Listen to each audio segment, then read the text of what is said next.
We're gonna find out a lot about our personalities today, but first, we do cover another topic that we have been dealing with on this channel quite a bit in the past few months, which is Hearthstone. Yes. I am not sure if we have ever announced this specifically. I don't think so. Maybe we did. We have been talking about it off the air a little bit. Yeah. Okay, here's the thing, right? We're gonna rank the top 10 favorite cards and the top 10 hated cards. Now, JJ prepared his top 10 favorite cards. That being, I assume, the top 10 cards he likes to play. Well, yeah, mostly. And for me, it's not necessarily the top 10 cards that I hate most, but the top 10 cards that I hate facing the most. Because if it was 10 cards that I hate the most, it would be 12 Murlocs. Yeah. On the top 10. And it doesn't even work, right? So the top 10 cards that I hate facing the most. But I, first of all, want to know how JJ's doing. I'm doing fine. It's good. Pretty good. I think we're going to start with your list. We're not going to do one by one because that's going to get confusing with the like and hate. Yeah, okay. So we're going to start up with his list, and then we're going to do my list. Okay, so this list is mostly cards I like playing or would like to play more. Alright. And it's also, I limited myself to only standard cards. Yeah, sure. Because there's so many fun cards in Wild. I don't know any of them, though. And most of those are actually legendary. So, number 10. Let's go. I've got Prince Malchezaar. Okay, do you have him? Yes, I do have You're him. going to have to say that. Do you have him? How do you use him? So, Prince Malchezaar is a card that I generally Powerful. avoid using for a lot of my basic decks that I play. How's that? Because he adds a lot of randomness to your deck that makes it less consistent. Alright. And if the legendaries don't work well with your deck, you just have dead draws. But you, like... And the cards you want to draw, you don't draw as often because there's more cards in your deck. Sure, but I do feel like most legendaries do good work by themselves. Well, for example, if you get patches, it's just a 1/1 charge. Okay, fair. If you get anything that's like synergy based, But say it's not Lich that King. great. Yeah, Lich King is great. Works, whatever you do. Yeah. So, I added him to my list because I like running him in some of the more random decks that I play. It always adds a bit of randomness to your deck, and especially if you're running a very random deck, it's like always makes it stronger. Like Yeah. for example, I'm running a druid that's very much based on like ramping and then going to the late game. Mm-hmm. And I'm running Malchezaar in there, but I'm also running Barnes. Yeah. So that I can sometimes, if I get like Lich King or Ragnaros or something, Yeah. I can just like throw them out there with Barnes. But Get you the don't effect know. of once. But you don't know if you get him, right? No, but Like with Barnes, it's a random one. it's very random, but at the same time, I also have some other minions that are good with Barnes in there. But like, Malchezaar makes him better. Malchezaar makes a lot of things in that deck better. But if I'm, for example, running Cthulhu, I don't want Malchezaar in my deck. Yeah, because you want to Cthulhu buffs as soon as possible because you need to get the Cthulhu on the board as soon as possible. Also, sometimes drawing Cthulhu on the last card sucks. That is bad, yeah. If you Having get more there, cards in your deck. if you get there though, Yeah. like if you get through all 30 cards playing a Cthulhu deck, you're doing something. I right? literally, at one play, had like 5 or 6 turns where if I had drawn Cthulhu, I would have won. Yeah, And then I died with 2 cards in my deck. that's rough. Yeah, it's like, why? That's really rough. So, number 9. Number 9, Also legendary. of course. Number 9 is Deathwing. Okay. Now here's one I don't have. And it's the original Deathwing as well, Yeah. mind you. Because there is the new one, which is probably just as good, but in a more specific deck. So, Deathwing is on this list, first of all, because it's generally a good minion. Yeah. Clears the entire board. He kind of also throws away your hand, which sometimes sucks. Mm-hmm. But he's on here for 2 reasons. First of all, if you play Discard Warlock, it's just a really good card. Yeah. Also, if you do what I do, which is run Discard Warlock and run Renounced Darkness in that, then you can still do the quest if you Renounce Darkness. Yeah. Which usually you can't. So that's a little bonus, but he's also very much in there for a few recent events where I think it was both times in Arena where I faced a Frostlich Jaina. Oh, he mentioned that. And I just generally tend to lose against those. He said of the year before we started that was one of his most hated cards. And if you made a hated list, that would be probably on there. Yeah, so hate facing it. Would love to play it, don't have it. It's not on my hated list though. So facing Jaina, it's the best thing. Because you get rid of all the water elementals. Yeah. You don't have anything on the board that you can easily take over with her hero power. So and just kill her in 2 or 3 turns. Exactly. So, like, just for those 2 reasons, Deathwing is on here. That's a good point. Number 8. Number 8. A bit more of a random one again. Alright. And that is Yogg Saron, Hope's End. Hope's End. It's a fun one. It's a fun one. It's a fun one. It usually you end after you play Yogg, you're better off than before. Yeah. But not always. This is the thing, right? Back in the day, he couldn't kill himself on the first spell. Like, now he can, right? Well, he could, but the spells would still keep going. Yeah, okay, fair, right. But he wouldn't, like, stop after one spell because he killed himself. Now, it got to the point where that's possible. I love it when one of the first things he does is buff his own health. That's because good. then he doesn't get hit by, for example, Fireless Portal anymore. Yeah. Or, like, what is it, Moonfire? Yeah. Those kind of things. Yeah. So, Fireballs. Fireballs if he buffs it by more than 1. So yeah, Yogg, pretty random, but it's pretty fun to build a deck around. Yeah. I've got the Cthulhu Mage where I'm running Yogg in just as an extra 10-drop for like winning the game as an extra win condition. Don't you also use them in the Warlock? No. Didn't you not use them? I don't think so. I don't think I have a Warlock deck. You definitely used them in one of the decks that we played at one point. It was either the Wolf Shaman that we built or the Warlock. I might have run him in the Shaman deck. I think you played the discount quest too, the discard quest in the Warlock. Yeah, but that discard Warlock that I run, you had Yogg in there. Only has Warlock cards. Yeah, you had Yogg in it there. It has no neutral cards in it whatsoever. Sure. I might have built a second discard Warlock. You played for a while. You played one for a while. I was watching you when you had Yogg. Maybe. Most definitely. I constantly cycle between decks. I don't remember all the decks that I play. That's why you're not climbing the ladder. Yeah. Because you don't like. You should focus on doing it. You should focus on getting Legend next month. Here's the thing, right? And that's what I was also previously thinking about at one point. Like, if we were playing like one specific deck, one that you knew, you would be way better than me, and you are. For example, I like playing Hunter. You play Hunter, or what? You play Hunter too. I play Hunter, yeah. Sure. Yeah. So you are way better at Hunter than I am.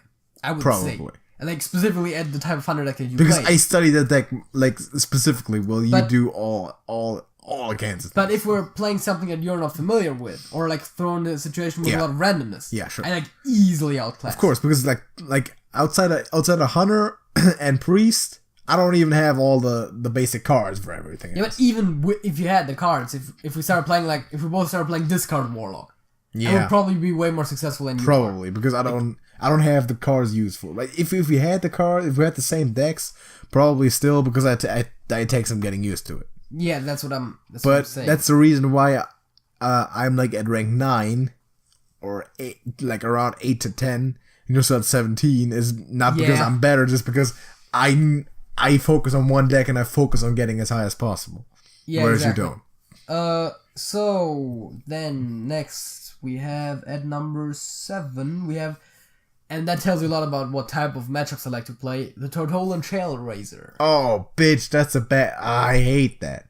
That's one of the cards that could be on my hated list. It's not, but it's close. You know, all of those control matchups. Yeah. Yeah. Son of a... That's not... I don't like that card. Just a really good... Don't like... It's a good card. Just a really good defensive card. Yeah. I don't actually play it that much. But, for example, it's like one of the first things I pick in Arena when I get it, you know, that kind of stuff. Because I personally like playing the control style more than any, like, of the aggro. Okay. So... That's why you definitely do need, like, the thing from below and the Serenite Chain Gang and all that stuff. Just for the Evolved Shaman, too. Which is also, like, I talked before when I mentioned Yogg, it's like, of course, like, if you're playing an aggro deck... Mm-hmm. You don't play Yogg because you're probably not even going to get there. Yeah. You probably win before that. And you're probably not casting too many spells if you're just dropping all kinds of minions every play. So, I play more of the, like, Cthulhu and Yogg type decks, and control in general, like Priest, Mage, you know. Not much else to say about the Shellraiser though. It's not legendary this time. It's more common. Yeah. Is it common? Is it rare? I think it's rare.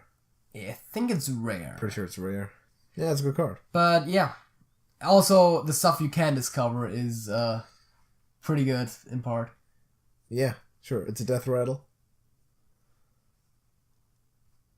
The Troll Shellraiser. It boosts a minion after it dies, like +1. Yeah. Anyways. And it's a taunt card. Yeah. Next one. It's generally a pretty good card.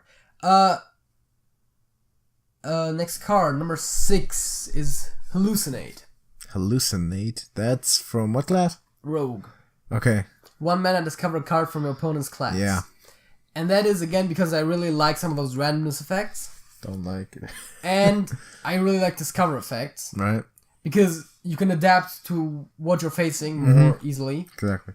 And Hallucinate also doubles up as being really cheap. Yeah. And being cards that you normally can't get as a rogue. It's true. In your deck. So, except if you're facing a rogue. Which is always kind of the lamest matchup for a rogue. Isn't it always?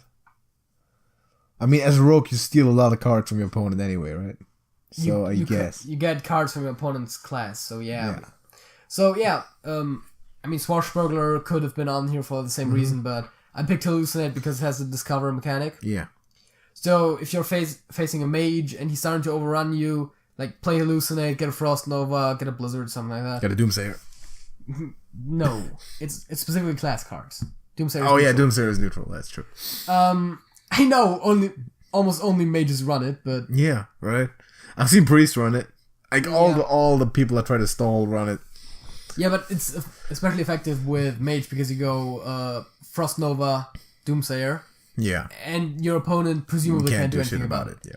Unless he has, Shadow Word Pain, neutralize. I'm not double kill commanding it either. So no. It's like, I have deadly shot at it before. Yes. And if I just had nothing else to do on turn 3, and if they play it on turn 2, and I got like the Alley Cats and the Kraken Razor on the board, and they play Doomsayer, and I got deadly shot, nothing else to play, I'll do it. I kind of hate facing Doomsayers because of the control matchups. I start slowly building my board. Yep. I've got a big board, and suddenly he's like, "Oh, Frost Nova Doomsayer." I'm like, shit. I don't have a lot of problems with facing a Doomsayer. That's not one of my hated cards. I mean, it's usually it's like have something with spell damage on the board, Firelance Portal, Hero Power, something like that. Yeah. That's assuming I'm a mage, of course. Of course. Something like that. Shadow Word Pain for or Shadow Word Horror. I've never had a particular problem with that. Let me quickly interrupt you real quick, right? I'm gonna do the giveaway thing again. Okay, I'm gonna do this. I might do this in the most podcasts in the future, right? JJ, what's the question? The question, I would assume, as always, is what are you wearing on your hat? What am I wearing on my hat? Can you hear that? I'm shuffling it like around my head. I'm wearing something on my head right now. If you can tell me exactly what that is in the comment section, what do you get? A free subscription to TrashcanTV. Still, that's the fun prize. But what if you already have one? You can suggest a future podcast topic. That is if you have a paid subscription to TrashcanTV. Just kidding. There are no paid subscriptions to TrashcanTV. Not yet. We sell it. Yet. Not yet. The first 100 subs to our channel are free. I'm pretty sure there is actually a thing on YouTube now where you can make channels paid subscriptions. Really? I think there is a thing for that. Are we doing that? No. Not yet? No, that's just a sucker thing. Yeah, that's shit. Our channel subscriptions will always be free. So, hey, you might as well do it. It's free, right? And then you can tell me what I'm wearing on my hat, which you should know if you go back and watch some of the other videos. And then you can suggest a topic, which we're going to talk about in the next podcast, or one of the next podcasts, and you can be happy about that. Yeah. You can go on. Shameless plug ended. The shameless plug ended? Yeah. Where were we? We're at number 6 for Hallucinate. Yeah, so Hallucinate, discover cards. Number 5. And we talked about you playing Hunter a lot. True. I do every now and again play Hunter as well. So it's a Hunter card? It is a Hunter card. Correctly Razormaw. No. Shit. But it is another card. Very much of a tech card that I like having in the deck, and that is Tundra Rhino. Tundra Rhino, really? Yes. Okay. I was thinking Houndmaster.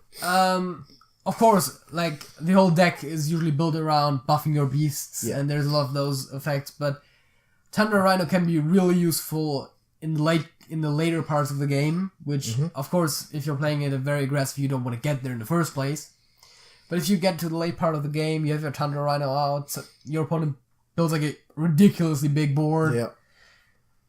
You drop the high main. He has like an ancient of whatever it's called, the 8/8 taunt on there. Exactly. And you can take it out. You take it out with the high main and one of the hyenas, and you still have another hyena with charge. Like, anything like that. Yeah, that's like, great. Alley cats for trading into smaller things. There's just... And like anything with a death rattle. Like, Kindly Grandmother, really good with the Thunder Rhino. Yeah. As I mentioned, Savannah High Main. That kind of stuff. I like to use it in the Wildebeest when I get it. And then for the second part, just give it a lot of health.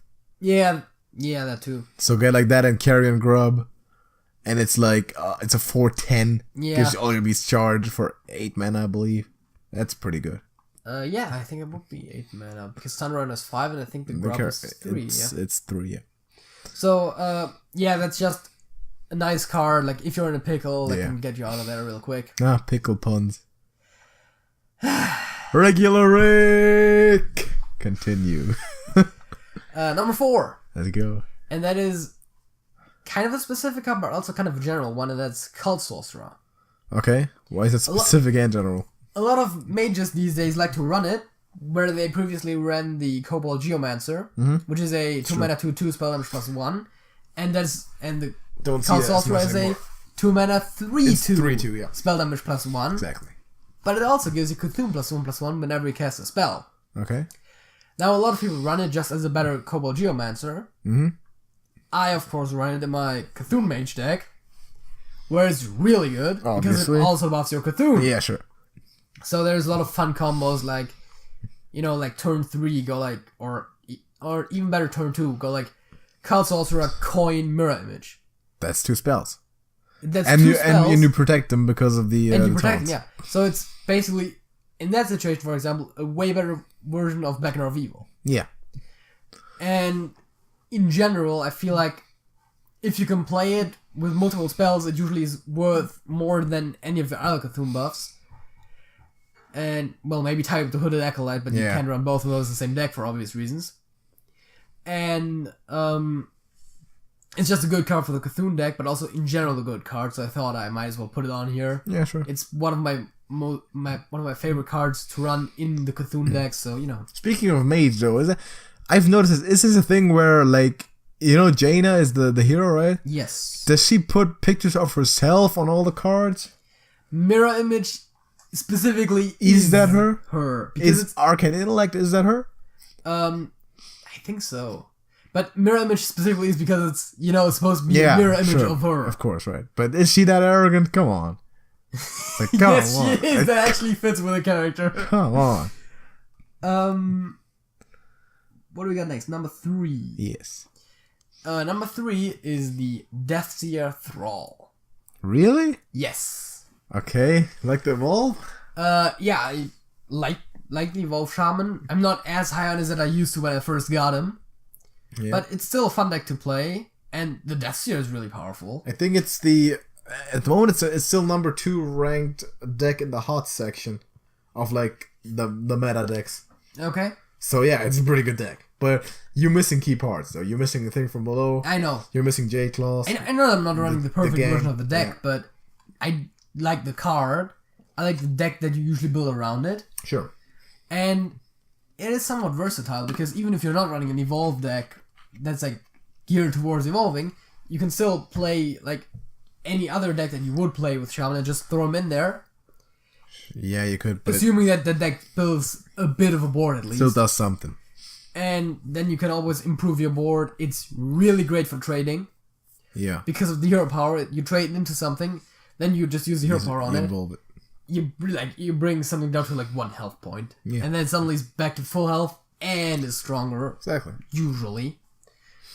So, yeah, I guess. Overall, really great card, and of course also fun to play. I think it's one of the Death Knight heroes that I would not use as much. So from all the heroes, it will probably be like in the lower half of ones that I really want to play myself. Yeah, I mean, the lowest probably for me are The Blood Reaver is Valeera, really strong, yeah. and Gul'dan probably. The Blood Reaver is really good. Oh no, Gul'dan. No, it's Garrosh probably, Garrosh, right? yeah. Yeah, those three. How did I get those two confused? The Blood Reaver is tough. Like, when he comes to the board, he usually wins games against The problem anyone. with him is just that I think it's 10 mana, It's right? 10 mana. Which is like pretty late game, but it's also one of those cards you put in your deck to be like, if my actual game plan doesn't work out, Yeah. I'll just play him. Sure. But it's like, you get probably, like most of the time you get 2 Despicable Dreadlords off of him. Yeah, or 2 Doom Guards if you're playing like a discard type deck. It's crazy. Which 2 Doom Guards is really crazy because The charge. they have charge, so the turn you play him, you can deal 10 damage. That's great. Sometimes just It's fantastic. ends the match. And get 2 more damage off of the Despicable Dreadlords. But those only hit the minions. Yeah. But yeah, So good. that's crazy good. But yeah, it's the only of the Death Knights that I have, Alright. and it still is probably the most fun one to play. Definitely not the best one. Alright. Like the best one would probably be Jaina or Gul'dan. Alright. That's your opinion. I got more to say on all that stuff when I do my list, so Or it's generally one of the Cabal heroes. It could also be Anduin, which that's pretty powerful if you play it right. I'll get to talking about that stuff But- on my list though. Like for the Death Knights, you also have to really distinguish between some of them are just good and some of them are specifically good if you build a deck around it. Alright. Like Blood River Gul'dan, you probably are gonna play demons. Yeah. But Shadow Reaper Anduin, without Raza and without a lot of cheap cards, Yes. not as really much. that much more powerful than say Shadow Form. Yes. And I see. Next one. Are we getting top 3? that in fact was number 3. That was number 3, okay. Number 2. So number 2 is probably one of my favorite recent additions, and that is Primordial Glyph. Oh, okay. Yeah. It's so good. It's good. It has the same advantages that I said before about Discover effects, And it reduces the but cost. it also reduces the cost of the It's spell you a discover good by card. 2, and it costs 2. It's which a means good card. in the later parts of the game, it's just like, oh yeah, pick which of those 3 spells you want Yep. without any extra cost. Early on, of course, there is a bit of an extra cost because you have to play it in the first place, but it's so good because it's great. effectively free, and it's more versatile than any particular spell in your deck. It's true. Of course, you can get shitty pulls with it, but you usually won't It's really good. because there's Not gonna lie. very few mage spells that are not like generally good. Yeah. So That's that's what like Mage does. really strong card. It's also really good for Yogg because it's an extra spell you're casting. It's good for Arcane Giant for the exact same reason. I mean, it's good for anything that procs on spell use. Spells. So yeah, really good card. Really that's a versatile good. card. That's a good call for number 2. All right. What do you got at number 1 though? Number 1, I'm curious. and it's pretty much along the same vein, and that is the Cabal Courier. Okay. It's also a Discover effect. For the same reason as Hallucinate, it adds cards to your hand that you might not even be able to get. Yeah. It can give you some pretty good cards. Usually you don't want to get Kazakus unless you're running a no-dupes deck in the first place and stuff like that, but there's a lot of good Mage, Priest, and Warlock cards, and especially for those classes. So if you're running Warlock, you might want a bit of extra healing, which lately Warlock has gotten a lot of healing. Because you tap a lot too. But you might want more. So, I mean... Never get if enough. Holy Fire comes up, or something like that, really good. For a Mage, you might want that extra... or for Mage or Priest, you might want the extra damage from the Warlock. Yep. The extra destructive ability. I mean, there's a lot of good spell. Holy Nova is always a great spell. And it's not even just spells. You can get minions as well. Yeah. So Despicable Dreadlord is good for great. board control. There's so many good cards in those 3 classes that I think it's That's true. definitely better than, for example, the Grime Street Informant, I think he's called, Yes. which is the equivalent for Hunter, Paladin, and Warrior. Yeah. I don't think those get nearly as many good pulls. They have a lot of synergy cards in there that don't synergize with every deck. It's true. And for the Lotus Agent, is just very expensive compared to the other two. Mm-hmm. So you're gonna play it way later, and even then, if you're, for example, not running Jade Idols, or if you're not running Jade Golems, then a lot of the picks you can get are not nearly as powerful. Getting the ramp stuff when you're already at 10 mana is basically useless.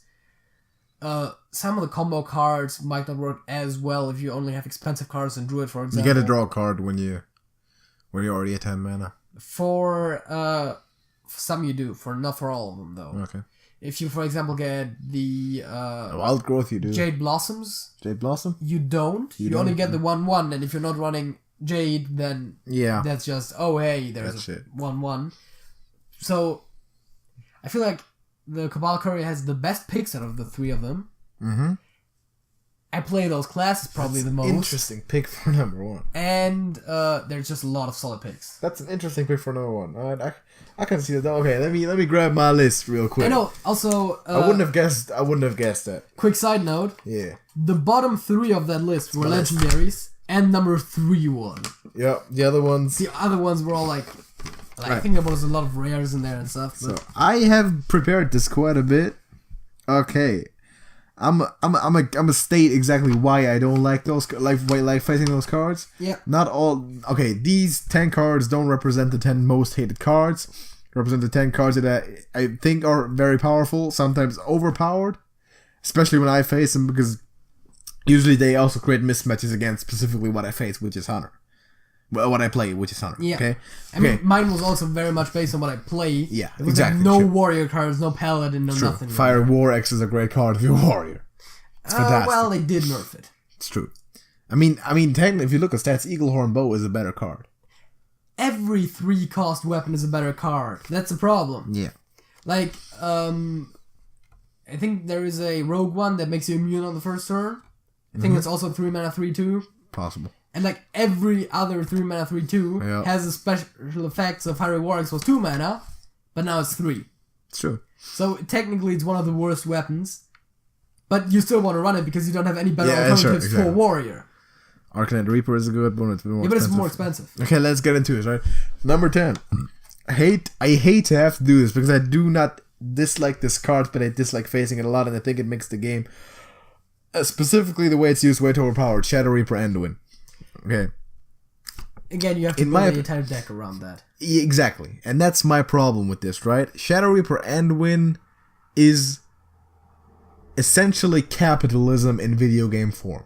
If you pay a lot of money on a lot of packs and pull a lot of cards and have a lot of legends, you run by far the best deck that is out there at the moment that is ranked number 1 in the meta decks, which is Highlander Priest. Highlander Priest, so good. Right. If you have... I also think you don't get the reference, do you?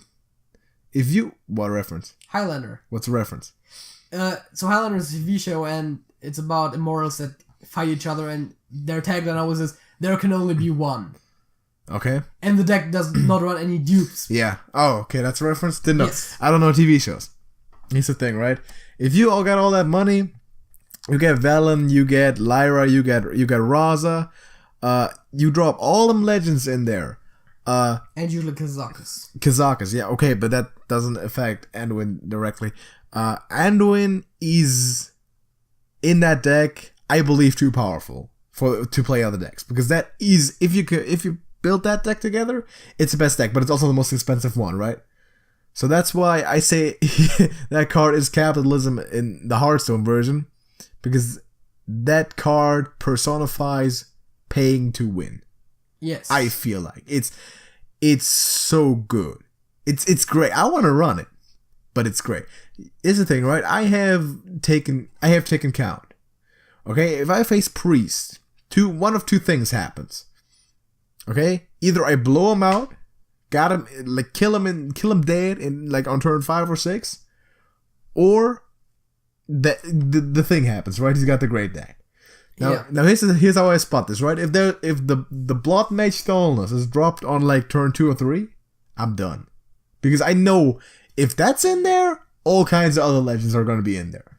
If you can afford to have that card in there, which is probably the weakest legend there is, and you're still running it and it's still good, then you got all kinds of legends. I just know. And when you have all those legends and you got the remove legend, you know how to coordinate that. There's really no beating this. That's the only legend from those you mentioned that I have, by the way. The You Blood do? Mage. It's not a good card. Like it's for being a legend, it's not good. But if you can even run that, if you can afford running that, my God, what's your deck? I mean, the thing is, like, it's basically a weaker Cobalt Geomancer with card draw. Yes. Here's the thing. In certain decks is Here's really the thing, right? The priest, like especially the way that's built, is not supposed to be aggressive. It's not supposed to push. It's supposed to control. And Anduin takes a big fat dump on that whole thing, and puts probably the one most aggressive mechanic into the one most controlled deck that there is in the game. Yeah, but you need to control the game to get there. Yes, of course you need to, but if you have that deck worked out, you got all those cards, you're winning. Like you're winning. Usually, yes. That is the deck. I mean, it's so good. I didn't like to put it on there, but I have to because I hate facing it because I know I can't win. Number 9, Stonehill Defender. Okay, yeah. It's a 1/4 taunt, 2 mana cost, and it discovers you another taunt minion. Really like that card, actually. How is that not awful to Also play not running, against? not running at that buff. Hate it so much. It's great for control decks. It's so tough, though. It's so tough to do anything. What do you do about that? Nothing. I also love the whole thing where it's like, oh yeah, Stonehill Defender into Lich King. Yeah, exactly, right? That's the type of stuff that happens where you get taunts dropped in your face. Again, that's one of those. Great arena pull. Exactly, that's one of those where it's like, it's a mismatch against what I like to do. Yeah. Right. That's why I say I hate facing. I don't like taunts. I don't like facing taunts. That almost was on my list. Was it really? Yes. You're an asshole. Because I like playing control decks, which, you know. You're an asshole. You know what? Here's another one that was almost on your list. Number 8, Swashbuckler. No. You said you could have used it instead of Well, hallucination. yeah, okay, yeah, I could have used that instead of hallucination. Thing is, right? But, I hate this card not only for what it does directly, but for patches. but because when it's Swashbuckler on turn 1, because I know what's coming. I'm just looking to the right of that screen. I'm just waiting there for that cannon to appear and for all my dreams to be shattered because I know that patch is gonna come. I may or may not have messed it up a few times because I run a rogue with Melkazar. Yeah. And there's also Swashbuckler in there. Mm-hmm. And I have at times been like, oh yeah, Swashbuckler end turn because I couldn't do anything. And then you get and the patches been, I was like, oh shit, should have probably waited to see if that happens. Yeah, that has happened to me back in when I started playing with Hoffer. I play Animal Companion, just click enter.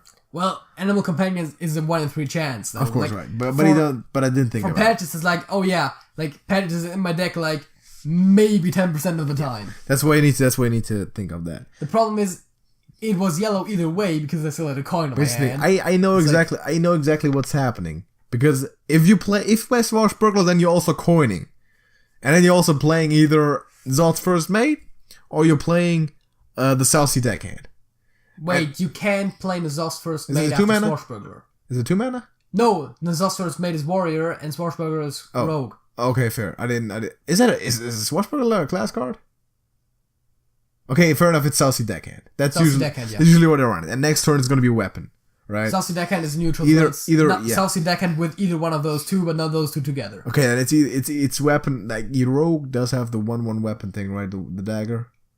The dagger is a 1/2. That's hero power. Oh yeah, the hero power, and so I can't play against that because that outpaces everything.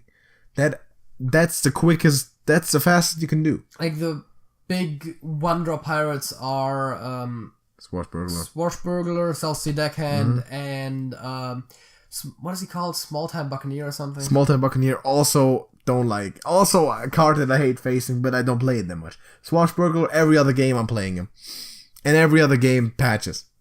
And every other game I can pretty much concede because I can never build a board against that. Because it's too fast. I believe it's the fastest board you can build. And I believe you can. I play my Alley Cats in the first turn. and got correctly raised them off for turn 2, can't outpace it. It's too fast. I can't do nothing about it. No, doesn't matter. And I'm playing a fast deck, right? Number 7, Flame Tongue Totem. Oh. This card has given me issues in the past. This is also one of those where if you place it correctly, you can trade so well because It's like crazy. Because every single minion gets the buff. Yes. If they die from the inside to the outside. It's just so good. It's crazy. I do not like playing it. And what do people do, right? Flame Tongue Totem? Flame Tongue Totem, trade up, evolve. Sure, but also they drop all kinds of taunts. Oh, yeah. So you can't touch the totems. Mana Tides. Flame Tongue.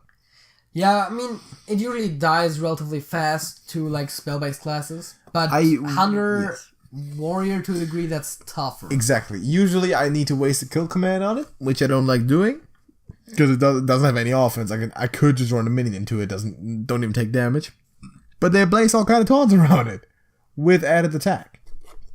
Yeah, for me it's usually like, you know... It's awful. Drop a fireball on there or something like that. Yeah, exactly. I don't like wasting spells on it, and I hate facing it because if they play it and then attack, it's horrible. Like they all of a sudden, like every single Murloc has 4 attack in that round. It's horrible.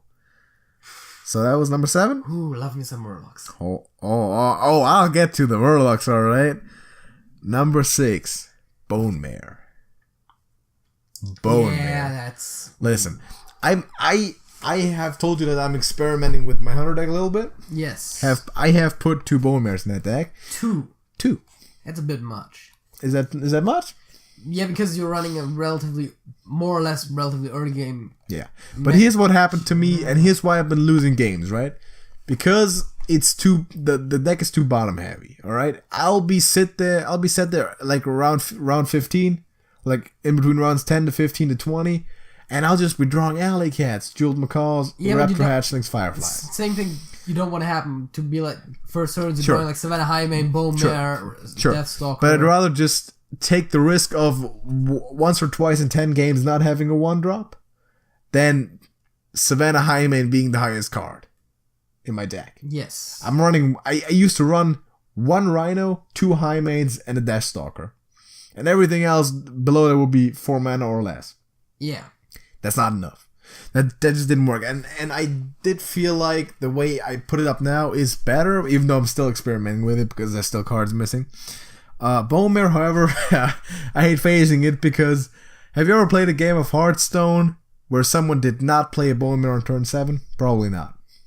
I have played a lot of those. Yeah. I have also played before that was ever a thing. I probably have not. Because that's what everybody plays. But yeah, it's one of the strongest cards. Yeah. I can't remember the last game I played where there was no Bone Mare on turn 7. Also, have you ever had... Also, fuck's sake, like, has a 1/1 on the board, you think, oh yeah, that's nothing, let's not kill it right now. Exactly. Just hit phase and it's like, oh yeah. Bone Mare, now it's like 5/5 taunt. 2 more things about that. Have you ever had a Bone Mare Shadow Stepped onto Vicious Fledgling on turn fucking 8? No. It's awful. Oh. Dude, it doesn't feel good. It destroys your hopes and dreams, alright? It kills people, Carl. I don't like it. Also, okay, I've been writing myself, but here's one thing that I'm a bit miffed about. It's not a beast. Okay. It's not considered a beast. Why is it not a beast? That would help me a lot in my Hunter deck. What, the Bone Mare? Yeah, make the Bone Mare a beast. But the problem is, you're already saying it's so good. Of course, but reduce the effect. Better. Make it cost 6 mana and give 3/3. But what does a Bone Mare do, right? It costs 7 mana, and it gets 9 points of offense and 9 points of defense on the board, and it distributes it too. I'm trying to think, which makes the whole thing less vulnerable to removal spells like Deadly Shot, like stuff that just takes stuff off, like definitely kills it. Siphon Soul, whatever. Yeah. It makes it less vulnerable. That it's a 7 mana 9/9 with taunt, but better. It's crazy, and it's not even a legend. It's not even epic. It's common. I was just thinking, crazy card. Is that one dinosaur skeleton, is that considered a beast? Which one? Oh wait, there's 2 of them, isn't there? But anyways, like, is any of them considered a beast? Because I'm thinking, for reasons why the bone mare wouldn't be a beast. You need to tell me, but bone mare is not a beast, which is weird. I mean, it's an undead, right? So that's probably the reason why it's not. Also, why the fuck is undead not a thing? I don't know. There's so many of those. There's a lot, like skeleton, all the skeletons. Yeah, like zombie chow. Yep. There's all kinds of skeletons. Could be a thing. Okay, number 5, top 5 most hated cards. Cobalt Scalebane. It's also one of those cards which you kind of have to run almost. Hate it. It's so awful. Here's why it's so good. It's good. A 5/5 that gives 3 attack at the end of every turn. There's also the Drakari, whatever it's called, that makes those effects trigger twice, although you don't really see that too often. And a card that priests like to play to remove bigger boards is Dragonfire Push. Yeah. Even if it's not Dragon Priest, they still run it a lot. It's true. I see a lot of people run it. Cobalt Scalebane is Dragon. True. So it's immune to that. Mm-hmm. That makes it so much more better. And then, of course, if you're playing dragons, you also have a dragon on your hand for, like, Nether Spider Story and Dragon Operative, that kind of stuff. Bookworm. Twilight Drake. Love the pun in Bookworm, by the way. Yeah. It's a pain in the ass to deal with, because if you don't take it off immediately, like, wow. Like, wow. I will say that it's a great target for kill command, because it's a 5/5. Yeah. It's probably the best way to use a kill command. Holy Fire, there's more spells. Firelands Portal, there's a lot of spells that deal 5 damage. I'm just speaking from my experience, because I'm playing Hunter, that's what I do, right? Hate facing it, because I don't want to sack all my minions. I don't want to trade. And by giving all the opposing minions that much attack, I need to trade. I'm losing minions when I trade. Also, it's fun if you play it, and then your opponent has to kill the thing that was just buffed to not die, and the Scalebane just stays there. Exactly, and buffs another one, and that goes on. Yep. And that's a vicious cycle, right? I don't like facing those cards in general. Number 4. We were talking about demons, remember? Yes. Abyssal Enforcer. I was just thinking when you said demons that was going to be the one. Yeah. Originally, I had Voidwalker on this list. Voidwalker's not that bad. No, it's not that bad. It's great. That's the problem, right? It puts 4 points of combined attack and defense on the board. It costs one mana, and it's a taunt. I cannot beat that on round 2. Listen, I don't have a card in my deck that if I play in the first round, that if they play Voidwalker, that I can take Voidwalker out. Alley Cats can't do it together. Jeweled Macaw can't do it.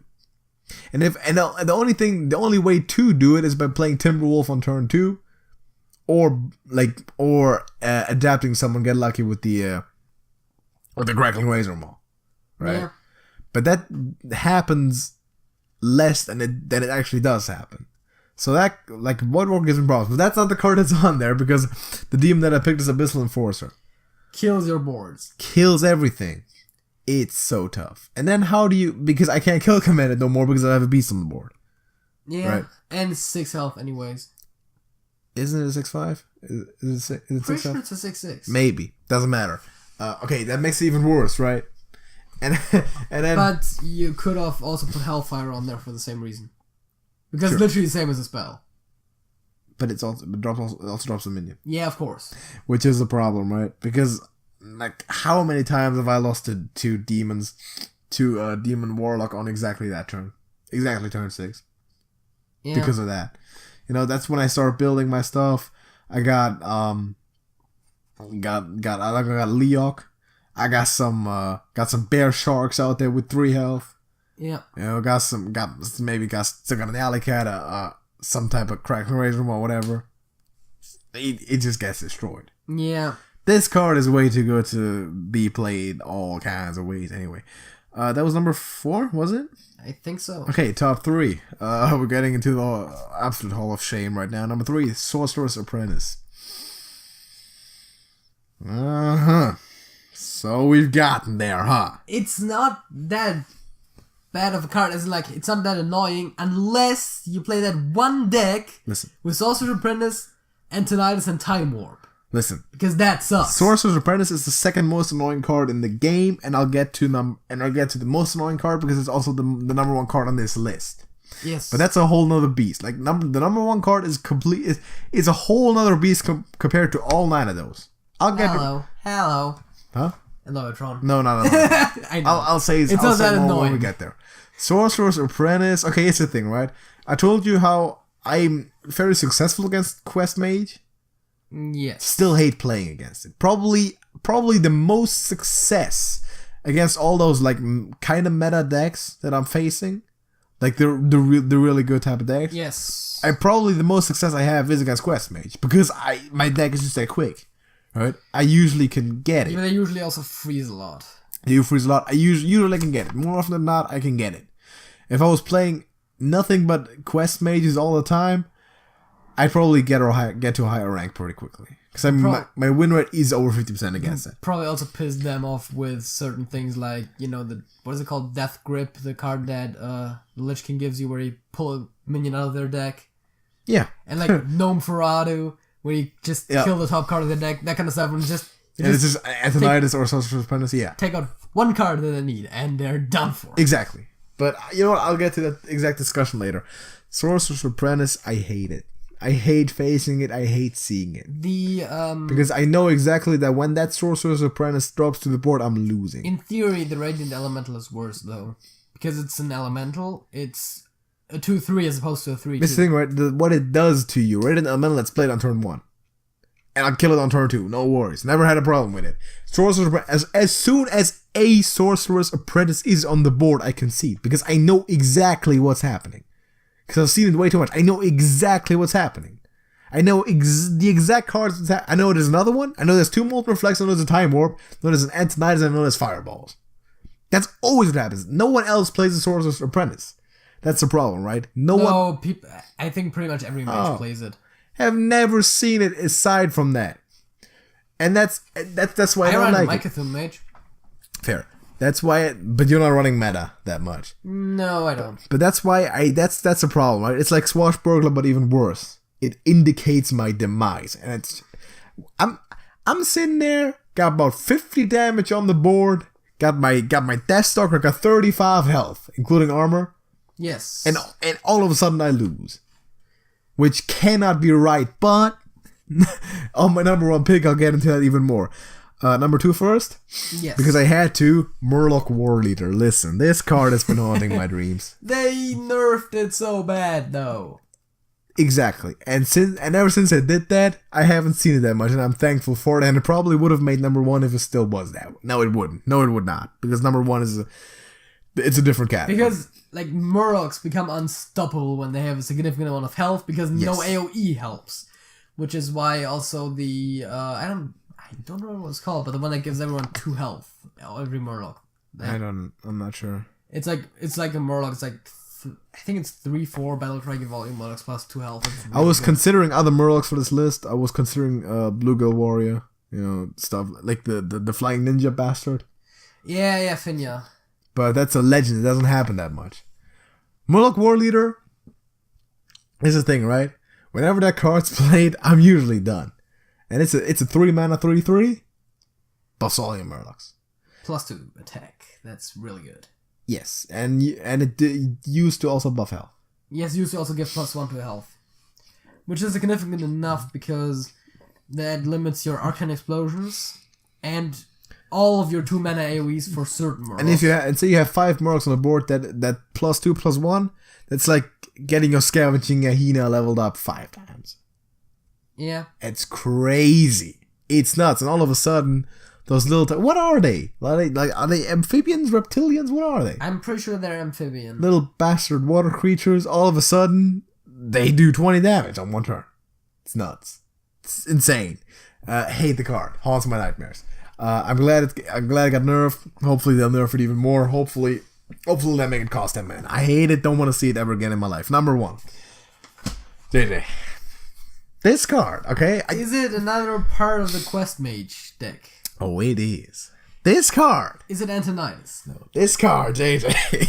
This card has to be by far the most overpowered card in the game. It has to be it's not even close to being to the second of the highest value card, okay?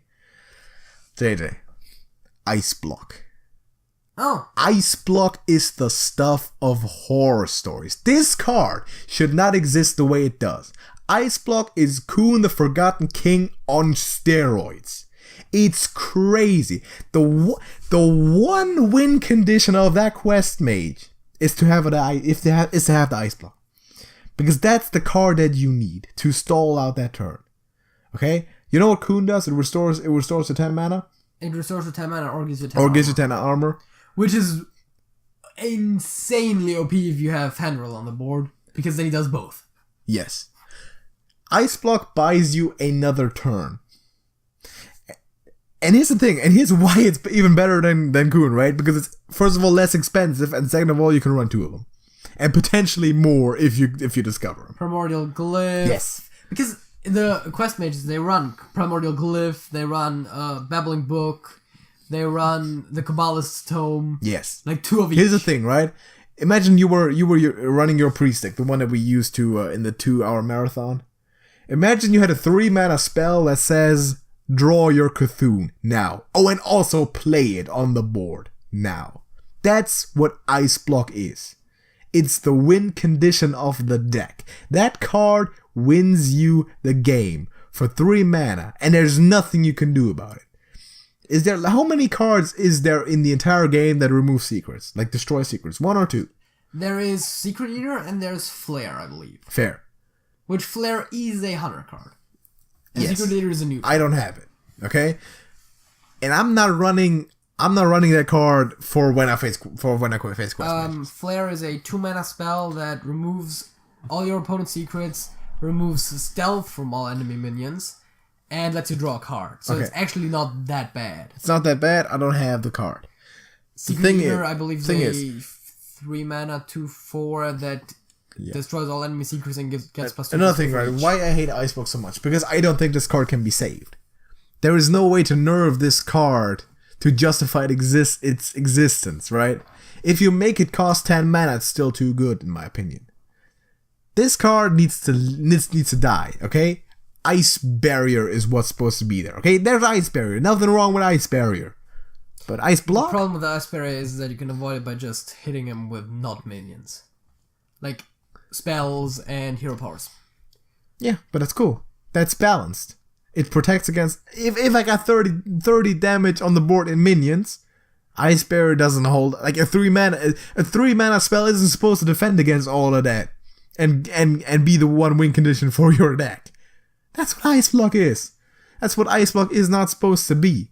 Listen, the thing is, right, with Quest Mage, it's completely luck. Quest Mage is 100% luck deck, in my opinion. Because if you draw the right things at the right time, you guaranteed to win. Well, it's a bit of luck, sure, but you build your hand to have all the cards you need at the same time. Yes, that's what I'm saying. While stalling with the freeze mage tactics and, of course, Ice Block. Yeah, of course, the quest mage is really bad, but in other matchups it's not even that bad because an extra turn oftentimes does not save him. Exactly. You do not need to do any type of math or anything when you play that. You don't even need to think. For fuck's sake, you play aggro hunter. You don't need math either. How do I not need math? Of course I do need math.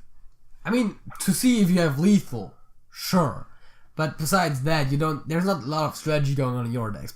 Try playing a control deck. There's usually more strategy in there. Of course, there's more strategy in there, but that's what I'm saying, right? That's not what my deck's supposed to be good at. Yeah. Okay? But, Quest Mage is not an aggro deck, is it? No, it's not. Control. Yeah. But it doesn't use any math. So it has the power of the control, like the control of the control deck, but it doesn't use any math. Doesn't require skill. But the only thing is if you know you're losing, and you have all those things on your hand that could save you. Ice Block. Not that do save you, like Primordial Glyph, Babbling Book, and it's like Arcane Intellect, for example. And it's like, is it more likely that from the 3 cards from Primordial Glyph, one of those is an Ice Block, or sometimes also Frost Nova that saves me? Or is it more likely that between the 2 cards from my deck that I get through Arcane Intellect, I get... Since those cards are all that cheap, toward the end of the game, I can play all of them as a mage anyway. Here's the thing, right? I already said that I don't really lose against Quest Mage. How long have we been going on this, man? An hour almost done, we're still hanging the first topic. Yes. God damn it. We need to... I'm pretty sure this is the longest topic we've ever done. My God, it's horrible. Okay, People, we've done podcasts that are shorter than this. A whole podcast. Look, go back to the first podcast, it was under 50 minutes. Pretty sure. Ice Block is the most powerful, most overpowered, highest value card in the game. Shouldn't exist, needs to die. Ice Block is the sole reason that Quest Mage works. Quest Mage is dead without it. It needs to be. The card ruins the strategy base of the card game. It ruins the strategy base. That card turns chess into rock, paper, scissors. Rock, paper, scissors without having watched our video on it. Because it turns a skill game, a strategy game, into a luck game. Oh, there's a lot of RNG in Hearthstone though. Yes. Of course, right? Okay, not 100% no luck as in chess, but say poker. Monopoly, poker into rock, paper, scissors, or just a coin toss. That's a good analogy. It reduces Monopoly or poker to a coin toss, which is why I hate this card's guts. I win against Quest Mage a lot more than I win against Jade Druid. There was no Jade card on my list. A lot more than I win against Pirate Rogue. Okay, one pirate on the list. Yeah. A lot more than I win against, of course, Highlander Priest. One card on that list. Ice Block and Sorcerer's Apprentices made the top 3.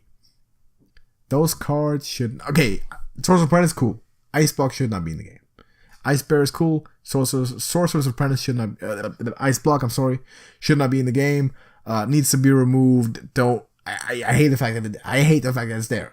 This card can't be saved. It's the worst card. It's by far the worst card in the game. Fact. And that's to close the topic. That's to close the topic because we've been doing so much on this. You know what? This could have been 2 topics. My list and your list. Yeah. That's how we need to do it next time. Halftime show. Halftime show. So you know how we've been playing the Walking Dead Telltale games a lot, JJ? Yes, I do. And you know how we are almost done with that? Yes, we are. So we taken this type of personality quiz, which is gonna tell us, which was totally just about the first season, by the way.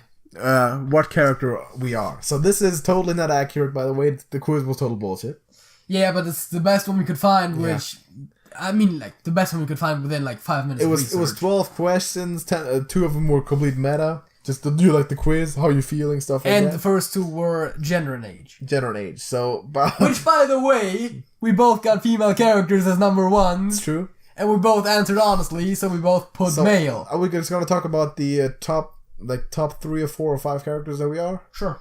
Okay, so we're not gonna read all the questions, right? So it doesn't really matter. No. Okay, that much. It was it was posing very specific situations and what you would do in that situation. Also, one of them was a favorite color, which was random. Yeah. But let's go JJ first. Okay, JJ, you are 90% Katya. Yeah. Okay, Katya being Kenny's wife. And even worse. And Duck's mother. How did that happen? Also, look at your number 4. So, also, the description was, you are very loving and kind, you love kids, and very... motherly. You love kids and very... That's not You love kids and very motherly. Listen, there was one question in the game where it was basically, how would you describe yourself? And one of the options was, I love kids. And JJ did not pick it. Did not pick it because JJ hates kids. Yes. Specifically Duck. Number 2 for me though. Wait. Katya isn't Kenny's wife? I think so. How even if you're not even if you aren't a mother, that's not referring to Katya though. That's referring to no. That's just in general. You. About to say it, right, because you and Katya don't have to think of not being a mother in common because Katya is Duck's mother. Yeah. So number 2 for me was Doug with 88%, which is a good pull. Which is that's probably the closest one to who I would actually be. That's true. We said that when we encountered Doug. It's like, oh yeah, that would be That guy. I can associate with that guy. It's a good character. Yeah. So, hey. Yeah, that's cool. Okay. Also, number 3, great character for you. Yeah, number 3 is Clementine. By the way, Katya is 90% for you. Yeah. Doug is 86 and Clementine is 66. I think it's 66. Believe that it's 66. Yeah. I know that. Clementine. yeah. But you probably I also can do it. you're probably also about as strong physically as Clementine was in the first season. Maybe on the first season. But let's not swipe this completely on the rug, right? What other character are you just as much like as you are Clementine? Apparently, Duck. Duck. Listen, JJ is 66% Duck. Other people are 2/3 water. JJ is 2/3 Duck. To be fair, Painful. the character traits I have in common with Duck are probably like being a good person. First of all, you are not a good person. You're a cynical bastard. That does not make me a bad person. We got that coming up in the second topic. So, anyways, it's probably not the intelligence bit, but also to be fair, not. there was maybe 7 relevant questions. Yeah. So it's not that good of a. Doesn't matter. thing. You're a Duck. It does not matter. You're a Duck. Okay. So, yeah. Go for me. Yes. Okay. First of all, I am 94% Carly, and Carly didn't play a big role, but it says, okay, I'm reading the other description. You're a strong one, and you love to show people you're not just a person, you're an awesome one. That sentence describes me amazingly well. I mean, you love to keep people safe and do the best for your friends and family. It says I love to keep people safe because at one point at the how do you describe yourself, I picked of all the ones that were possible, I like to protect everyone. But there was no negative exactly options. It was or neutral ones. It was all loving, caring, protecting. Nice and caring. I love kids. I protect everyone. I try to care for everyone. I try to help everyone. Yeah, something like that. Those were the 4. Basically all the same. Almost. Basically, right? What if I'm Carver? What if I do? That's what I said, right? I'm probably Carver. But which I think in this quiz you couldn't have been. Yeah, but because he's in season 2. That's okay. My second one, 81%. I'm Kenny. Yeah. 81%. I mean, I'm cool with it. Kenny's tough, strong. I mean, basically the description that fits Carly also fits Kenny. Yeah. Strong one, awesome guy. Kenny's not as much of a show off, but he's all the more awesome. Because Kenny is the toughest sumbitch I've ever seen, basically. Keep people safe, do the best for your family. And Kenny definitely does that, even though his family consists of Duck at one point, which is not a good idea, but that's what Kenny does. 77%, which I'm proud of, I'm Lee. Yeah. Also Doug. So 77% Doug and Lee also, for me. Just realized that for both of us, and I'm not sure if that's just how the quiz works, the 3rd and 4th option had the exact same percentages. 3rd and 4th? Did they? Yeah. Yeah. You're 66 for both for me and 77 for both for you. Maybe, because it was that limited amount of questions, so that was just the amount that was the same. Lee and Doug. Okay, Lee, does everything to keep people safe. Tough and strong. Doug, I don't see the description fitting Doug too much. Well, the description was specifically for that one character that was the highest ranking, though. Yes. But the other ones work. Clementine, that works. For Doug, not so much.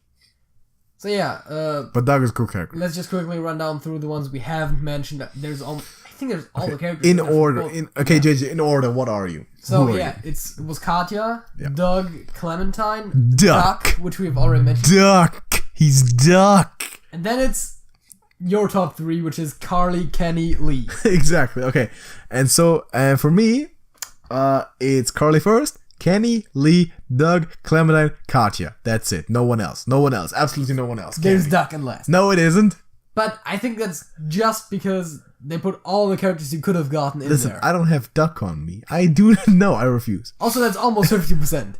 I mean, it's not 60. It's not 66. No, it's not. It's not 66. I refuse to believe that I have Duck on me. What trait of me is the same as Duck? age and gender? I was not even age? No, wait, not even age, because I wasn't under 18 category, which he would have been in. I mean, gender. Gender. Maybe favorite color, I don't know. Maybe favorite color is green. Oh, what do you fucking do? That doesn't make me 50%. That does not make me 50% retarded. You hear me? Ready fact of the week. What is your fact of the week, JJ? As I'm having a sip of a beverage. As you announce your fact of the week. Did you make one up? My fact of the week. Did you prepare one? Well, oh yeah, I did prepare one. As a matter of fact, talking about preparation, Hearthstone pun? Jesus Christ. No? I thought that's what you were getting at. This is the podcast that we've done probably the most prep work for thus far. Is that the fact of the week? And, yes. And Alright. we've got like 2 pictures up here for the 2 personality things we do. And we got like a bunch of notes. A bunch. Like we have never had that many notes. This one, tough. Also the notes for our lists, the notes for the personality things. We got charts. We working with numbers out here. So basically, because we did so much prep time, hey, we can't prep for everything. So that's my fact, which is not that prep for. So hey, that's way too meta. Listen.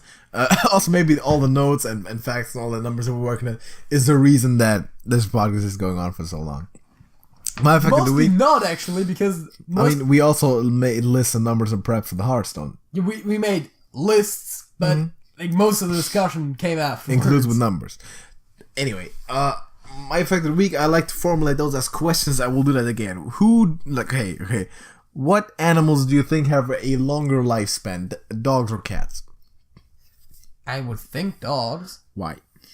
I don't know. I mean, dogs are usually bigger.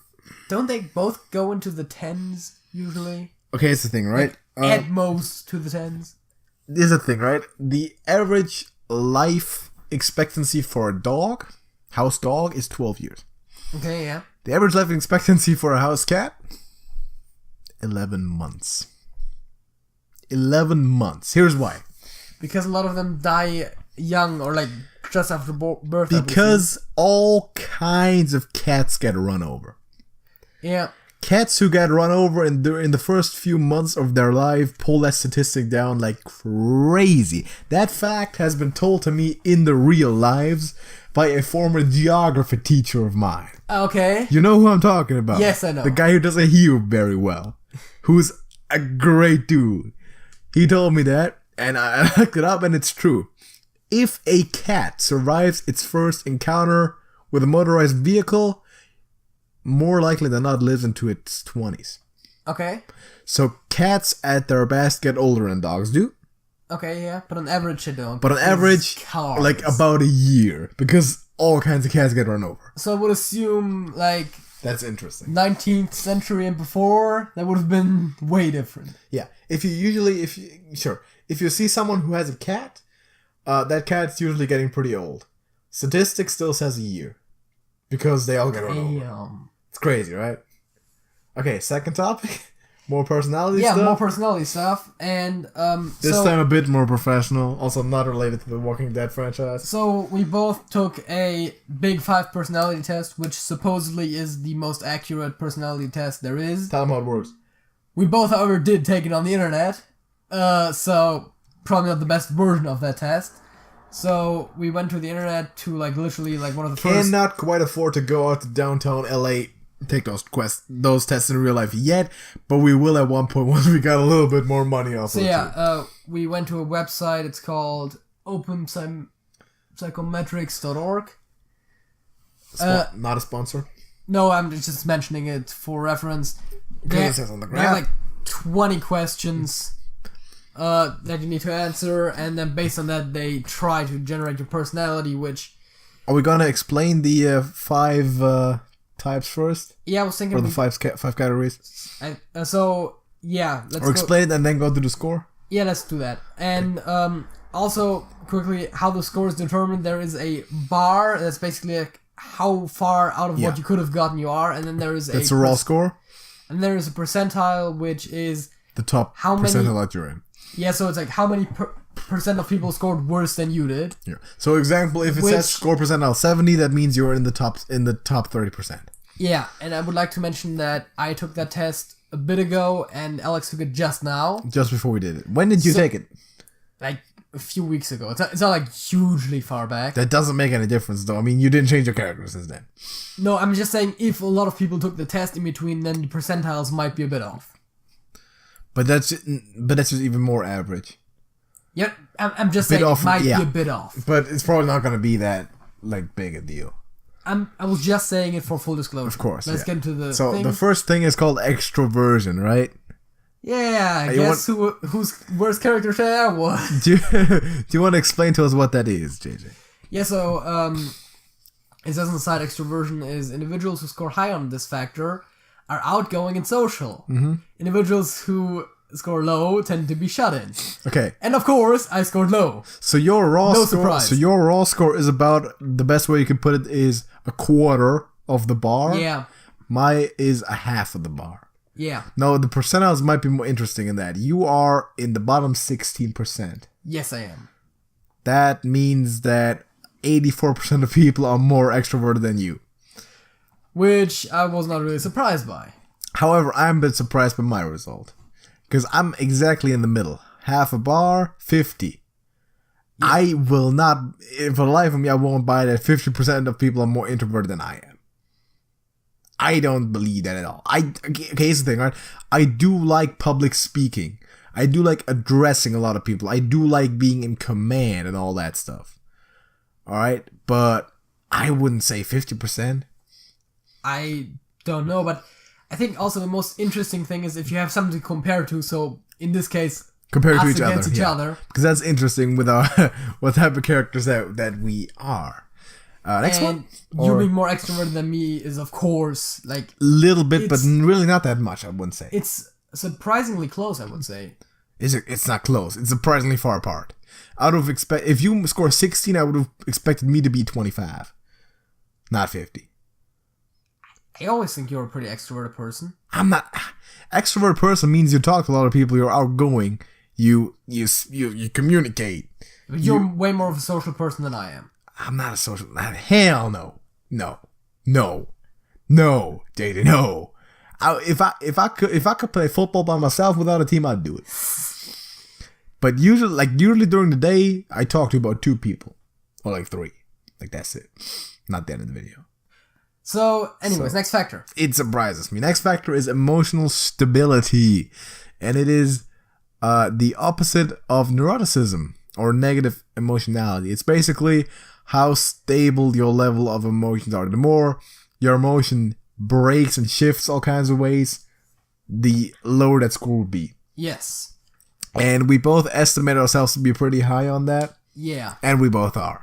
Yeah, so my bar is like almost full. I would say it's like 80 to 90% somewhere, and my percentile score is 95%, sorry, which means that I'm in the top 5%. That's pretty good. I mean, that's what I would expect of you.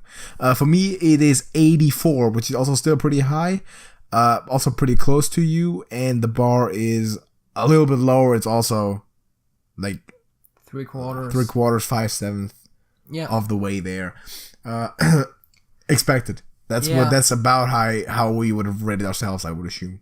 Yeah, I mean, I don't really have mood swings or anything like that, so it's not really surprising that I'm really high in the category. I was kind of surprised at how high I was, or more accurately, that how many people were lower. I'm not surprised. But at the same time, I was thinking, like, what kind of people would take that test? Yeah. And I think the more uncertain you are about yourself, or the more curious you are, like scientific curiosity type, like those are the 2 factors I think make you take the test.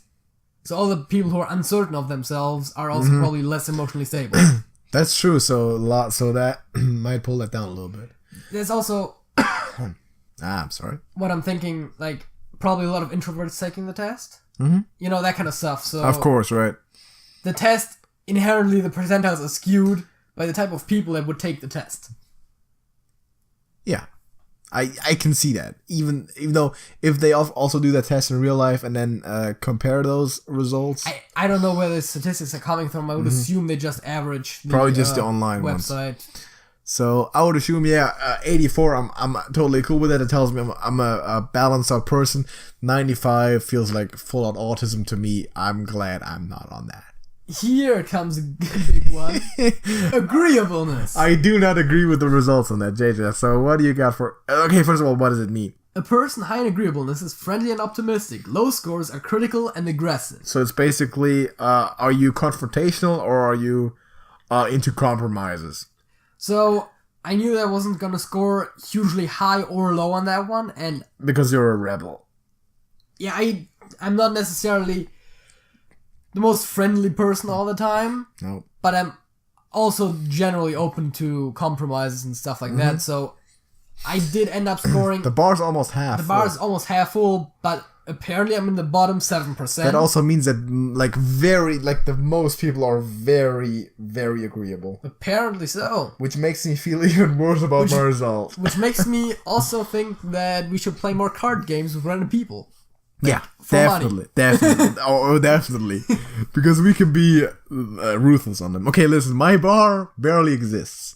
Yeah, it's like and my 10% in or something. And my scoring percentile? 0. And I'm not surprised. Interestingly enough, and that has kind of proven myself something I do not agree with that, but that's exactly what it's telling me, right? I would assume that, I would have said I'm a friendlier person than you are. In the terms of, compromising, and no. I don't like compromises. Exactly. I do it my way. Music reference. Yeah, so I would have thought that you would be significantly lower to me then. So here's what I'm thinking about the two of us in personality and how we come off to other people. I would think that in general, you probably make way better first impressions. Think so? Yes. Why is that? Because you're generally relatively friendly not as in conversation annoying with a strangers. voice? That too, but I don't think that's a huge okay. thing. That depends on a conversation with strangers, like complete strangers, people you barely know or don't know at all. I think you. I'm pretty good at making myself seem friendly. Yeah, and I don't do that. True. For me, it's like what you see is what you get. That's probably the 34% extroversion that I can just put up. I can just do that. So yeah, for me, it's like the way you first meet me is probably the way I'm gonna be for the rest of the time you know me. Exactly. But here's the thing, right? For Alex, it's the more you know him, I think the less you like him. Is that true? I'm not saying that goes on forever. Is that true though? But I'm saying you are way better at making first impressions. Yeah. But then, the more people will know you, the more they'll know how you're. For example, as you said, you're not really into compromises. You're relatively aggressive. Yeah. That kind of stuff. That's true. And that you will find out over time. For me, sometimes I don't care. I'm not generally a friendly person. That never happens to me. If there's conflict and I do have a dog in that race, I do not care. Yeah, my way or death. That is the true. thing is, there's not a lot of conflict necessarily in the first conversation you're having with someone. It's true. So that's the thing. You make better first impressions, but whenever there's a conflict, I'm all about debating. I'm all about winning. But long term, you drop more than I do. So that's the thing where it's overall, I'm more agreeable than you. But seeing that I'm the most aggressive and least interested in compromise and least agreeable person I ever took this test gives me something to think about, but also not really. Yeah. Next up. Next one is conscientiousness. Nice word. And it says, individuals who score high on this factor are careful and diligent. Low scores are impulsive and disorganized. Okay. I scored, I think it's a bit over half, but it's around half. Yeah, with the bar. For the bar. And I'm in the 36 bottom percent. Okay, and for me, it's also around the middle, maybe a little bit less than half. And it's 18 percentile. So that's, even though our scores are pretty close together. There's just a lot of people in between. Yes. So, I'm not surprised and I'm not hugely high on that. No. I'm not impulsive, but I am disorganized. You are disorganized. So am I. Problem is, those two character traits that apply to low, one of them does not really apply to me at all, and the other one totally does. exactly. So it's not that surprising that I'm more or less in the middle. Similar for me. The careful thing, I'm careful about stuff that I want to be careful about. Okay, if it comes down to like say like the workout routine or whatever, that stuff or like stuff that I want to be careful about, I'm careful about. But also, I know that I've made stupid impulsive decisions in terms of, oh, I've got a concussion, I'm gonna play on Sunday, stuff like that, right? That you totally shouldn't do. Yeah. Or like which I've done before. Like the last game I played this season, I had like you know how when I was at work I almost cut off the top of my finger. Yes. Like 3-4 weeks later I played in the game. I totally shouldn't have, because the cut could have opened up back again and it would have needed to be stitched again. I totally played in that game even though I shouldn't have. And it didn't hurt me. I did do well and nothing happened. But that's the thing, right? That's where I'm not as careful sometimes. But that happens. That's just So I think you're probably a bit more organized than me, but you're also more impulsive. So I can see that. 38 percentile. It's rather low for 18 for me. Rather low, which I would have expected because we're not the most organized people. Here's one interesting that I was surprised by. Intellect and imagination. And this factor is also often called openness to experience. People who score low tend to be traditional and conventional. People who score low tend to be traditional and conventional, JJ. I wouldn't say that I scored low, but I scored pretty much around the halfway point. Yes. Maybe a bit over. But and I'm also in the bottom 18%. That's weird, right? So you're scored more than 50%, but you're, of all people, in the bottom 20. Yeah. And I scored really high on that. That's the highest score I had. So from the name, I wasn't surprised that it was in half because I'm intelligent, but my imagination isn't that great. Yeah. So you're also somewhat of an open liberal person, I would assume. But that's the thing, right? But it doesn't reflect with the 18th percentile. That makes you look like an alt-right. In the description, it makes you look like an established Trump voter. It says voter. Openness to experience, which I am relatively open to. I'm maybe not that high on trying some certain things. Anything that could be dangerous or weird, maybe. But I try new foods every now and again. Yeah. And I'm very, as you said, I'm relatively liberal. Yeah.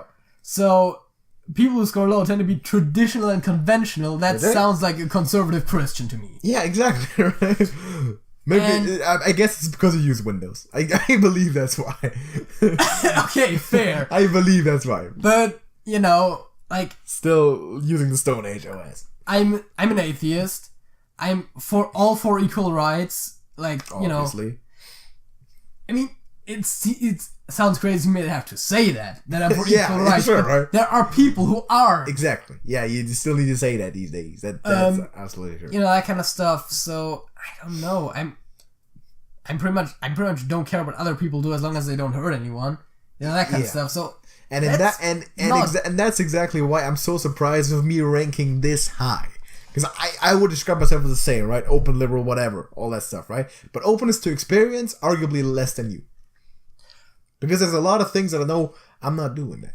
Also, I would say that you're probably more towards the conservative Christian side than I am. Am I? No. Because a lot of your ideals are a bit more on that. Like, fair, but stance on drugs and sex and all that stuff. Yeah. But you're more... However, not inspired from the conservative side, inspired by thinking further and actually making. I know that you're not a conservative Christian, but some of your points. Yeah, sure. Like the idea behind it is the reasoning behind it is different. Exactly. Like the general it's actually one that makes sense. This is the thing, right? The liberal who is the way of like, people do whatever they want.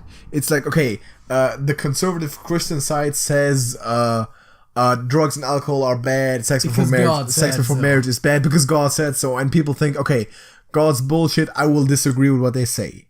Here's the thing, right? I'll say, okay, I don't agree with their reasons, but there's other reasons, actual reasons for that. Okay, drugs and alcohol are not healthy for you. They're not good for you. But people should still have the right to use them.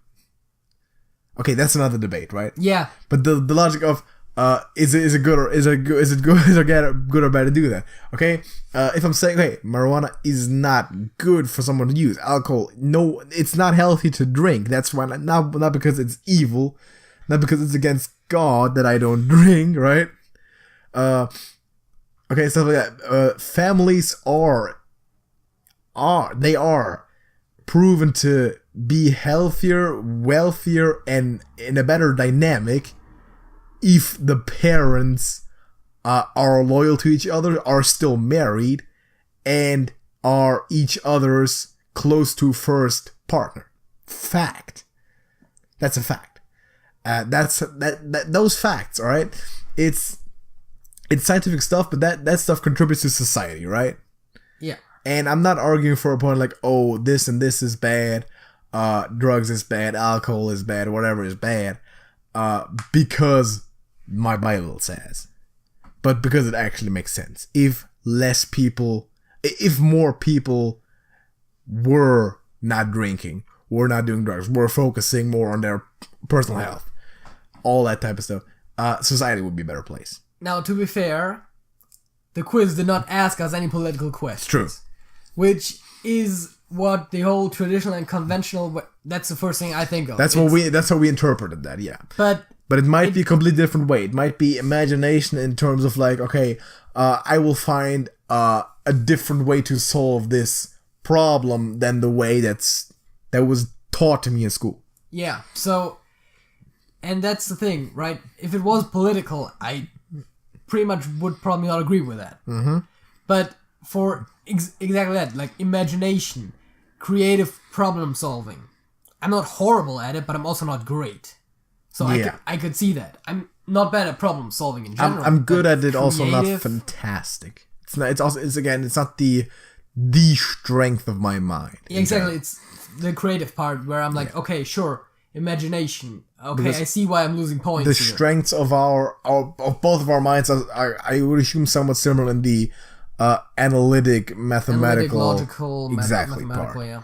So that would still contribute into that, but this is also about creativity. So you also scored above not above average, but above 50%. Yeah, but like below average still, because apparently the people who took this test are really intellectual, imaginative, creative, liberal folk. Yeah. Who would have thought? It is definitely... Well, to be fair, if you were a conservative Christian, would you take the scientific personality test? Probably not. Exactly. You'd be like, what Bible character am I? Like, you are Jesus, and you are Jesus, and you are Jesus. It would be fun if someone deeply religious took a test and was like, oh yeah, which character from Bible am I? And He's you turn the out devil. Like, you're Judas, or you're the devil. It's like, you are the devil. It's like, Grats. whoa. Your test results are being submitted to God.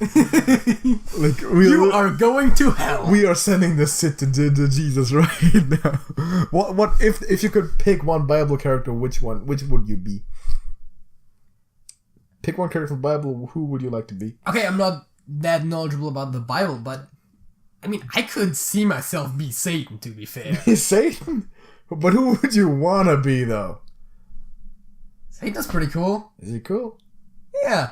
Is he really cool? Okay, if I had the choice of being Satan or God, well, I probably would pick God because his powers are cooler, but the point is, like, from the character Satan, Satan all day, every day, because God is a genocidal maniac. Yeah, you wouldn't want to be Jesus because he gets murdered. Also, Jesus technically is God. Yeah. He also is the son of God, which makes that whole thing not make sense, but you know. Thing is, how about Noah, though? Yeah. Like, Noah has, like, he's a regular dude, right? Yeah. But he's like imagine how boss he must feel on his ark, with a bunch of kids and two animals, two of every animal, looking down on all the flood victims, like, I told you so. Y'all laughed at me. I told you that 40 days ago. Also, when you say bunch of children, it's not that many. Yeah. Talk about the whole world being rebuilt on incest. Yeah, fair. Thanks to your religion, guys. Fair, but that must have been a feel good moment for Noah. Be like, yeah, I told these assholes, I told them, and now to save the world. Okay. By way of incest. Yup. Hey, but hey, 2 of every animal too. Yeah, also by way of incest. Yep. Does not matter. Also, it's funny when you have like the pictures for children of that, and they show like the boat with like different the animals on there, and it's like those 2 lions clearly both are male. What the fuck did the person who drew that picture think? Yeah, exactly, right. But that picture is probably old and no one knew.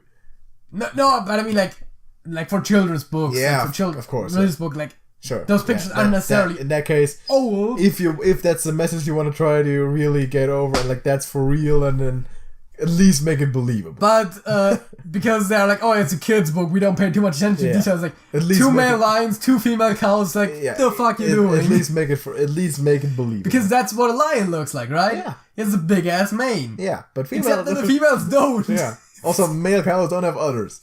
Like, damn it. Okay. Here's the thing, right? This podcast has been running for a long damn time. Longest podcast we've done so far. We still have the song of the week coming up. Yes. Quick reminder, let me know what I'm wearing on my head. Are you hearing this? Slapping it right now. What am I wearing on my head? If you can tell me that, get a free subscription if you're already subscribed. Propose a podcast topic for the future that we will talk about. Also, quick tip to exploit this. Subscribe first before answering. Don't tell them! Bastard.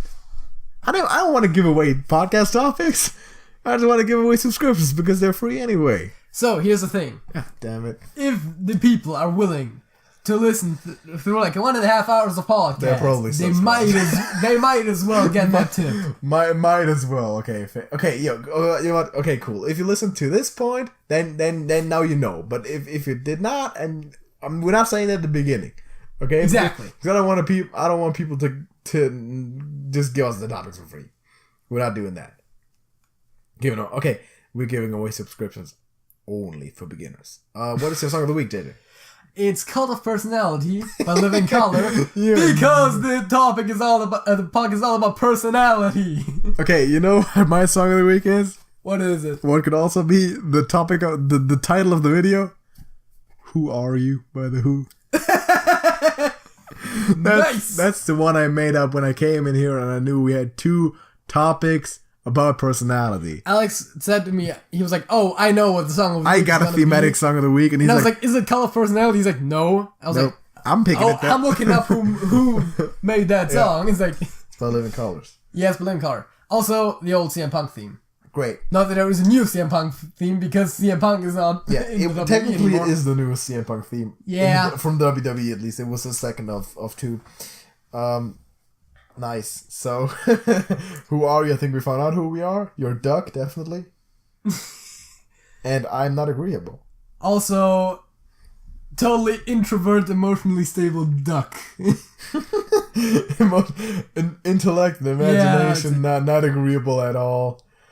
That's also a thing, right? Compare those 2 results to each other. Which 2? Like the Walking Dead personality to the character to the actual personality results doesn't hold up. Not really. I don't think that. I don't know. Well, Katya might actually hold up to a degree.